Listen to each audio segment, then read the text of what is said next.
டெல்லியில் பாஜக தலை நிமிர்கிறது, ஆம் ஆத்மி தலை குனிகிறது, காங்கிரஸ் நிலை குலைகிறது. இதுதான் இன்னைக்கோட ஒரு ரொம்ப எல்லாருக்கும் மகிழ்ச்சி. அதே மாதிரி தமிழகத்தில் நிறைய தலைவர்கள் அங்கே சென்று பிரச்சாரம் செய்தார்கள். அண்ணன் கருநாகராஜன் போன்றவர்கள் மற்ற எல்லா தலைவர்களும் அவங்க தலைமையில் நிறைய நாட்கள் அங்கே பணிபுரிந்தார்கள். நானும் சென்றிருந்தேன். என்னை பொறுத்தமட்டில் இது மிகப்பெரிய வெற்றி. பாரதிய ஜனதா கட்சி வளர்ச்சிக்கான திட்டங்களை முன்னெடுத்து செல்லும் என்பதற்காக தலைநகர் மக்கள் பாரதிய ஜனதா கட்சிக்கு வாக்களித்திருக்கிறார்கள். ஆக தலைநகரிலேயே தாமரை மலரும் பொழுது தமிழகத்திலும் தாமரை மலரும் என்ற நம்பிக்கை எங்களுக்கு வந்திருக்கிறது. 2026 தலைநகரில் நாங்கள் தாமரை மலர்ந்ததை கொண்டாடியதைப் போலவே 2026 தமிழகத்தில் தாமரை மலர்வதை நாங்கள் கொண்டாடுவோம் என்பதற்கு இந்த நம்பிக்கை எங்களுக்கு ஏற்படுத்தி இருக்கிறது. இதில் மரியாதைக்குரிய பாரத பிரதமர் தலைமையிலான கட்சிக்கு மிகப்பெரிய வெற்றி, வளர்ச்சி திட்டங்களுக்கு வெற்றி. ஊழலை ஒழிப்போம் என்று சொல்லி ஆட்சிக்கு வந்த கெஜ்ரிவால் ஊழல் குற்றச்சாட்டினாலே சிறை சென்றார். வளர்ச்சியை தருவோம் என்று சொன்னார், எந்த வகையிலும் தலைநகரில் வளர்ச்சியை தரவில்லை. மாசை கட்டுப்படுத்துவோம் என்று சொன்னார், சுற்றுச்சூழலை கட்டுப்படுத்துவோம் என்று சொன்னார். அதிக மாசுபட்ட தலைநகராக டெல்லி விளங்கியது.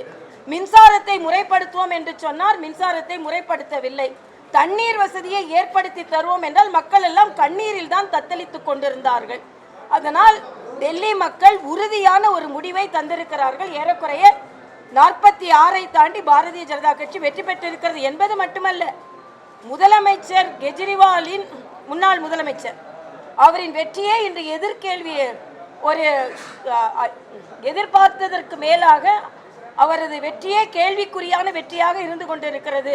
நிலை குலைந்து போயிருக்கிறார் என்பதுதான் எங்களது. எல்லாவற்றிற்கும் மேலாக திமுக இதுல ரொம்ப கவலைப்படணும். ஏன்னா அவங்களோட இண்டி கூட்டணி ஒரு தேர்தலை கூட ஒற்றுமையாக எதிர்கொள்ளவில்லை. அது மட்டுமல்ல, காங்கிரஸ் இதில் 0 வாங்கி இருக்கிறார், ஹேட்ரிக் 0. அதனால இது மிகப்பெரிய வெற்றி பாரதிய ஜனதா கட்சிக்கு. ஆக ஆம் ஆத்மி தோல்வி, காங்கிரஸ் தோல்வி. ஆக திராவிட முன்னேற்ற கழகம் தான் அங்கம் வகிக்கும் ஒரு இண்டி கூட்டணியை ஒரு முறைப்படுத்தப்பட்ட கூட்டணியாக தேர்தலில் எதிர்கொள்ள முடியாததும், அவர்கள் பங்கெடுத்து கொண்டிருக்கின்ற இண்டி கூட்டணி அங்கே தோல்வி அடைந்து கொண்டிருப்பதும், அதனால இங்கே உள்ள வெற்றியை கூட அவர்களால் கொண்டாட முடியாத ஒரு சூழ்நிலையில் திமுக இருப்பதும் இங்கே நான் குறிப்பிட விரும்புகிறேன். அதனால் இன்று அது மட்டும் இல்ல, பிற்படுத்தப்பட்ட மக்கள் அதிகம் வாழுகின்ற இடங்களில் பாஜக அறுதி பெரும்பான்மை படுத்திருக்கிறது. பட்டியலின மக்கள் வாழுகின்ற பகுதிகளில், ஏனென்றால் தொடர்ந்து ஏதோ பட்டியலின மக்களுக்கு எதிரானவர்கள் என்று ஒரு குற்றச்சாட்டை, ஒரு மாய தோற்றத்தை ஏற்படுத்தி இருக்கிறார்கள். அதனால் இன்னைக்கு ஆங்கில ஊடகங்கள் எல்லாம் பார்த்தீங்கன்னா, பட்டியலின மக்கள் அதிகமாக வாழுகின்ற பகுதிகளில் பாரதிய ஜனதா கட்சிக்கு அறுதி பெரும்பான்மை கிடைத்திருக்கிறது.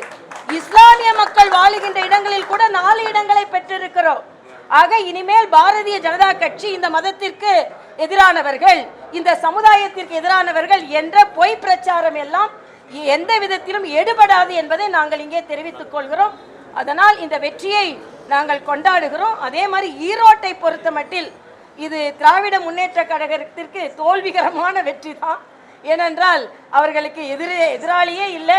ஆக கலங்கப்பட்டு திமுக நின்றதனால் நாங்கள் எல்லாம் களத்தில் நிற்கவில்லை என்று சொல்லிவிட்டோம். அதனால் அவர்கள் வெற்றியும் வெற்றி அல்ல. அதனால் இன்று பாரதிய ஜனதா கட்சி இந்த வெற்றியை கொண்டாடி கொண்டிருக்கிறது. நான் சொன்ன மாதிரி 2026 நாங்கள் நிச்சயமாக வெற்றி பெறுவோம்.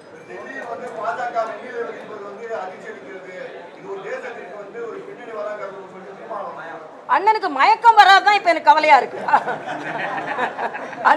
அதிர்ச்சி மட்டும் இல்ல அவருக்கு. எனக்கு என்ன கவலைன்னா, வேங்கை வயல் அதிர்ச்சியை தாண்டி அவருக்கு தலைநகர் அதிர்ச்சியை கொடுத்து கொண்டு இருக்கிறதாம். வேங்கை வயல்ல இன்னும் அவங்களுக்கு நியாயம் கிடைக்கல. அதனால வேங்கை நகரில் முதலில் அவர்களுக்கு நியாயம் கிடைப்பதை அவர்கள் பார்க்க வேண்டும். தலைநகரை பார்த்து நாங்கள் பார்த்து கொள்வோம். இன்னைக்கு அது மட்டும் அதிர்ச்சி இல்லை, பாஜகவின் வெற்றி அதிர்ச்சி இல்லை, இண்டி கூட்டணியின் பிரிவு அவருக்கு அதிர்ச்சி. ஆம் ஆத்மியின் தோல்வி அவருக்கு அதிர்ச்சி. காங்கிரஸை இன்று கொண்டாடி கொண்டிருக்கிறார்கள் தமிழகத்தில். ஏற்கனவே இலங்கை தமிழர்களை படுகொலை செய்த காங்கிரஸை இன்னைக்கு அண்ணன் திருமாவளவன் கொண்டாடி கொண்டிருக்கிறார். அவர்களின் படுதோல்வி இன்னொரு அதிர்ச்சி. இன்னும் அண்ணன் திருமாவளவனுக்கு சொல்கிறேன், நீங்கள் இன்னும் கொஞ்சம் உங்களை பலப்படுத்திக் கொள்ளுங்கள். பல அதிர்ச்சிகளை நீங்கள் தாங்க வேண்டிய வரும் தமிழகம் உட்பட என்பதை நான் தெரிவித்துக் கொள்கிறேன்.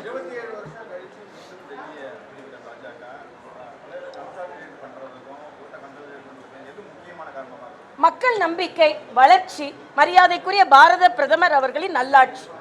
அந்த நல்லாட்சி மக்களுக்கு நம்பிக்கை தந்திருக்கிறது என்பதுதான். அதனால நாங்கள் வாக்குகளை வாங்குவதற்கு பாரத பிரதமரின் நல்லாட்சியும் அங்கே உள்ள தொண்டர்கள் தலைவர்களின் உழைப்பும் காரணம். எல்லா மாநிலங்களிலும் தமிழகத்தில் உள்ள எனது நிர்வாகிகளின் தலைவர்களை நான் பாராட்டுகிறேன். அவர்களும் அதிக எண்ணிக்கையில் அங்கே சென்று பிரச்சாரத்தில் ஈடுபட்டார்கள். நாங்கள் இப்போ மரியாதைக்குரிய பாரத பிரதமர் அவர்களின் ஆட்சியும் நல்ல திட்டங்களும் எங்களுக்கு ஆதரவு என்று நினைக்கிறேன். எங்களுக்கான சவால் மறுபடியும் நாங்கள் ஏதோ ஒரு சமுதாயத்திற்கு எதிரானவர்கள், நாங்கள் ஒரு மதத்திற்கு எதிரானவர்கள் என்ற ஒரு பொய் பிரச்சாரம் எங்களுக்கு சவால். ஆனால் அது டெல்லி நகரில் எப்படி முறியடிக்கப்பட்டதோ அதே போல தமிழகத்திலும் அது முறியடிக்கப்படும்.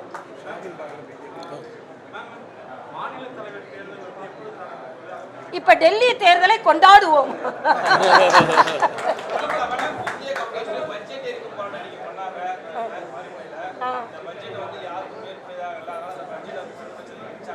நான் கேட்கிறேன், 12 லட்சம் உச்சவரம்பு இருக்கின்ற மக்களில் 6 கோடி மக்கள் இதில் பலன் பெறுவார்கள் என்று கணக்கு சொல்கிறது. ஏறக்குறைய 7 கோடி பேர் வருமான வரி கட்டுறதுல 6 கோடி பேர் இந்த வருமானத்திற்கு உட்பட்டவர்கள். அப்ப அந்த 6 கோடி மக்களின் லாபத்தை அவர்கள் எரிக்கிறார்களா? பெண்களுக்கு நல்ல திட்டங்கள் கொடுக்கப்பட்டிருக்கிறது, அதை எரிக்கிறாங்களா? ஆக அவர்கள் எரிப்பது எல்லாம் அவர்கள் சுய கௌரவத்தை, ஈகோவை தான் எரித்துக் கொள்ள வேண்டுமே தவிர பட்ஜெட் நல்ல பட்ஜெட் என்று சாமானியர்கள் கொண்டாடி கொண்டிருக்கிறார்கள். ஆனா கம்யூனிஸ்ட் கொண்டாட மாட்டாங்க. ஏன்னா கம்யூனிஸ்ட்கள் சாமானியர்களிடமிருந்து விடுபட்டு எவ்வளவு நாள் ஆயிடுச்சு, கார்ப்பரேட் கம்யூனிஸ்ட்களாக ஆகிவிட்டார்கள். அதனால் அவர்கள் காமன் மேனுக்கான பட்ஜெட்டை கொண்டாட மாட்டார்கள் என்பது எனது கருத்து. நிச்சயமாக வருவார்கள், தொடர்ந்து வருவார்கள். இது என்ன தெரியல, பிரதமர் அலுவலகத்தில் கேட்டு சொல்கிறோம்.